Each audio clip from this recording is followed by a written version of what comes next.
Hi friends, இப்போ என்ன செய்ய போகிறோம்னா வாழைக்காய் பொரியல் செய்ய போகிறோம். வாங்க எப்படி செய்யணும் பார்க்கலாம். எண்ணெய் ஊற்றுறேன். தாராளமாக நிறையாவே எண்ணெய் ஊற்றிக்கலாம். இங்கே பாருங்கள், வாழைக்காய் கட் பண்ணி வச்சுருக்கேன். கடுகு உளுந்து, சட்டி காஞ்சிருச்சு. அடுத்து வெங்காயமும் கருவேப்பிலையும் போட போகிறோம்.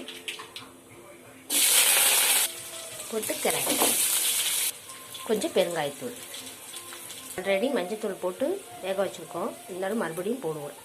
வாழைக்காயை போட்டுக்கலாம். இப்போ உப்பு, நான் தண்ணி ஊற்றாமல் எண்ணெயிலேயே வேக வைக்கிறேன். மஞ்சத்தூள், நான் மட்டன் மசாலா போடுறேன். வாசனையாகவும் இருக்கும், சூப்பராகவும் இருக்கும். வாழைக்காய் பொரியல் ரெடி. வாழைக்காய், அப்பளம், சாம்பார். அடுத்த வீடியோவில் சந்திப்போம்.